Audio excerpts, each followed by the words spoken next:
So when we look at base null space, we talked about AX equal to 0. These four pieces to the puzzle help us to organize our thoughts about it. But what we're learning is these columns and rows have an impact.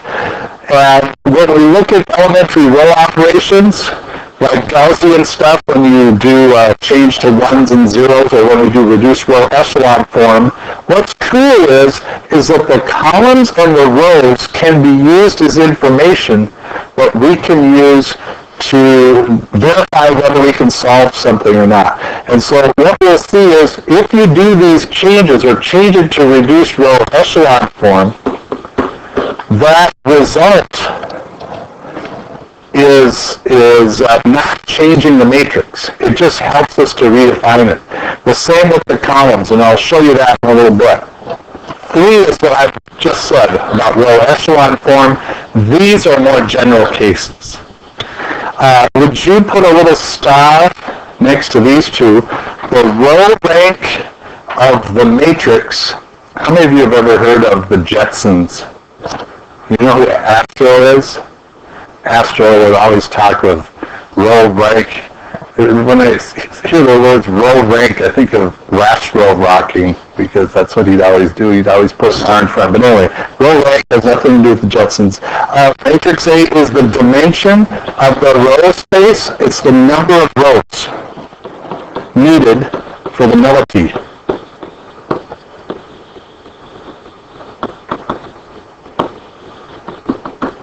Okay, then the column rank is the dimension of the column space that we use. These usually have ones and zeros in, and it's also the number of columns needed for the nullity, but it reflects back on A. What we're going to notice is the row rank and the column rank are equal and kind of interchangeable. So we're going to find the rank of this and the basis. So I would assume this one is covered. But if you do this, the technology, would you write the reduced row R to 1, 2, 0, negative 1 half 1? Is this the one we just did? 0, 0, 1, 3 half 2, 0, 0, 0, 0. So this is the one we did. So we have A, and we did reduce row echelon to this. Now to find the basis, what we're going to do is the theorem says that a basis is the ones that have the 1 as leading coefficient going in the row. The leaders having the 1 is what are going to be the row basis. See how that's the first? So this and this are the two rows that we're going to use. Okay? And the basis of those are going to connect to the theorem. The basis of this row will be these two rows of A. So theorem 3 says the basis of row R, being this, is going to be the basis of row A, which were these original two. And what we'll use that for is when we start putting all of this together. This is going to bounce up, I'm sure.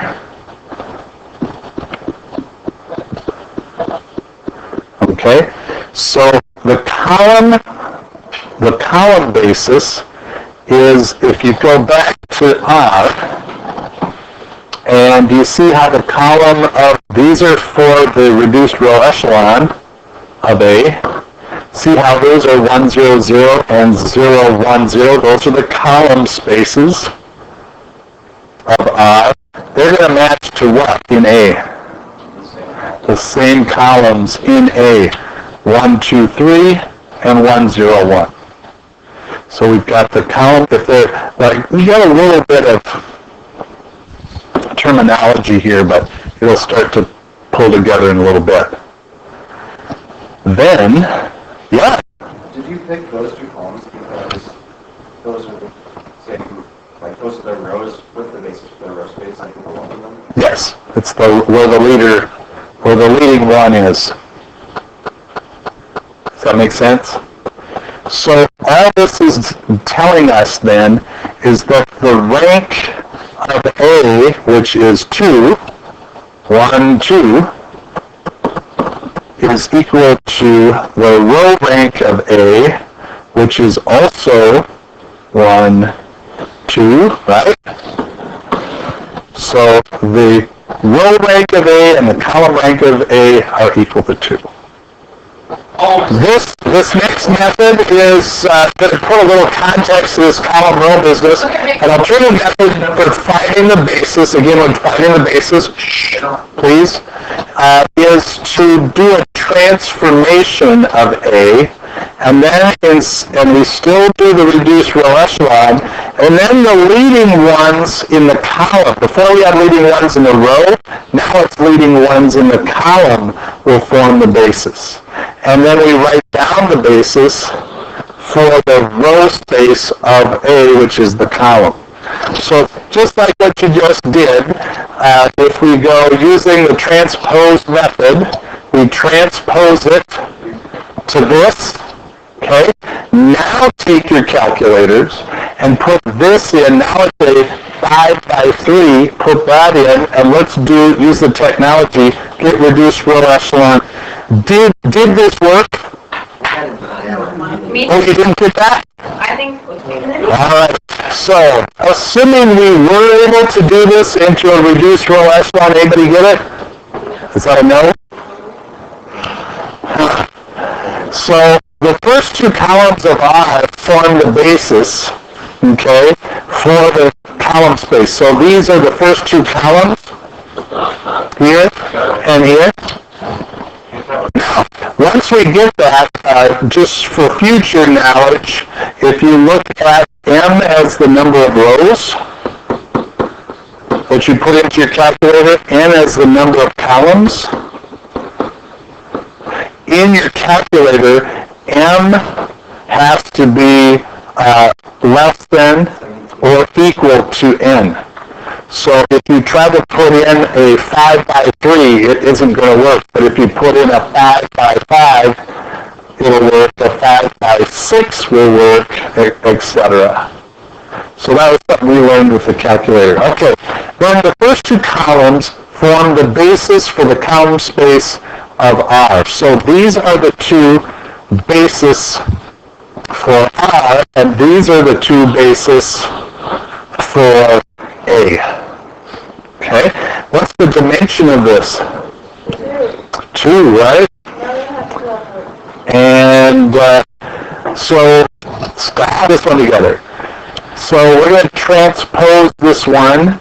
A transposed is going to be what? 1, 2, 3, 6, 2, and 4. When you put it into your calculator, what should you put in? 1, 2, 0, 3, 6, 0, 2, 4, 0. Do you agree with that? And so 3 by 3. Transpose it. Reduce row echelon. What will you get for R? 1, 2, 0, and the rest are 0. 1, 2, 0. All the rest are zeros? Okay. And I agree with that. And so tell me, what is the column, what's the column of R going to be? Column basis for R is just going to be, they wrote it that way. What do you say, 1, 0, 0? And what's the column basis for A? That's a vector. The row? It's 1, 3, 2, right? The row space. That's for the transform. Oh, but they want it as the rows. So I wrote it. Consistency is kind of what we talked about with independent vectors. But again, we're trying to do this for what? What's A? Is it a vector? Before we were looking at vectors, but now what we're doing is we're trying to apply it to matrices. So matrix A times X equals B. We're kind of looking at a linear combination of basis and column space of A. Column space of A. And all they're saying here is that we can build that relationship in terms of a series of vectors. And those vectors can form that consistency that we can show that those will make that independence, or that this answer exists. AX equals 0 is kind of limiting. What if you can do it with anything? So this one, just take a look here. You don't have to write this down. But what we do is we're going to see if we can build a consistent, is this consistent? Is this 325 a solution for this? So what you do is you do what we did before. Make that a reduced row echelon form, create the columns 1, 0, 0, 0, 1, 0. Are you ready for this? This is the cool part. We're going to find a combination of A and B from, notice that when we did the reduced row echelon, it was this column and this column, right? Correlating to this column and that column. In other words, these are the two that we can express as a linear combination from these. So that instead of 1, 0, 0, 0, 1, 0, we pull in 1, 2, 3, 1, 0, 1, right? That's from the original A, correct? And then what we'll do is we're going to find that combination of A and B. So what they did, oh good, it stopped. 3, 2, 5 is going to be A times this necessary vector plus B times this necessary vector. And when we multiply these through, A plus B equals 3, 2A plus 0 equals 2, 3A plus B equals 5, and we can find out what A and B are if it's consistent. Consistent means that it works. So if we put in a 1 for A, it works. If A is 1, what does B have to be? 2. Does 3 plus 2 still equal 5? Yes. So what does that mean? It's consistent. 3, 2, 5. 3, 2, 5 is in the column space of A. You can get an answer, therefore it's consistent. Not bad. And then, if you go to number 5, you can do a quick little consistent one. You're going to be finding A and B for that. And then if you indulge me, we've got one more quick thing I want to show you, and that's this rank and nullity theorem that we're going to have on the quiz tomorrow. The dimension of a row space A is the rank, so we talked about that before. And then the dimension of the null space of A, the nullity of A, if you were to take the rank plus the nullity, you should get a value n, and n will be the number of columns in A. And you might say, well, duh, I can just count the columns, right? But it's pretty cool how all of this works out. This one we are going to do together. So verify the rank nullity theorem of this example that we've been doing this whole time. So here we did the technology, and we got this. And then the first thing that we're going to do is we're going to build this relationship. Sorry about that flipping thing. It does that on me. So we did this already, didn't we? Yeah, we did this. We got these already, didn't we? We have the columns. I wrote these down because I knew I was going to need them. It looks like 2, negative 2, 1, 0, 0, 0, 1 half, 0, negative 3 halves, 0, or 1, 0. Okay, those are the two spanning the subspace for A. 2. Oh, wait a minute. No?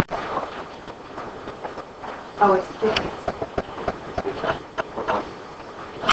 Where did you see that third one? It wasn't 001 before. Oh, it's different than what we had before. I think you're right. Yeah, this is 3, 2, 5. Okay, so, alright, so then this is going to be my x1, x2, x3, x4, x5. What's x5? Let's see, what's x2 equal to? What's x3 equal to? Negative 3 halves t.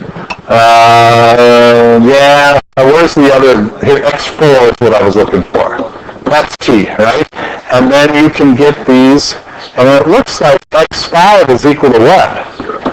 0. And then you've got x3 equal to negative 3 halves t, and this will be, x1 will be 1 half t minus 2s, or minus 2s plus that. So that's how we get those two. And how many do you see?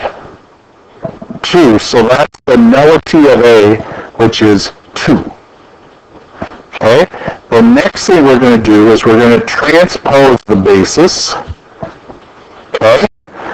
And remembering what Kurt said, that if we have 5 of these, we've got to put 2 more rows on so that we can use the calculator to get this. And then when we do that, then we're going to get, what do you notice about those? The diagonal, look how much cleaner it is without that S and T business. So the 3 rows of A form the basis. These 3 here form the basis, row basis, because there's 3 of these. And so the rank is 3, and what is 3 plus 2? 5. And that's the nullity, rank nullity theorem.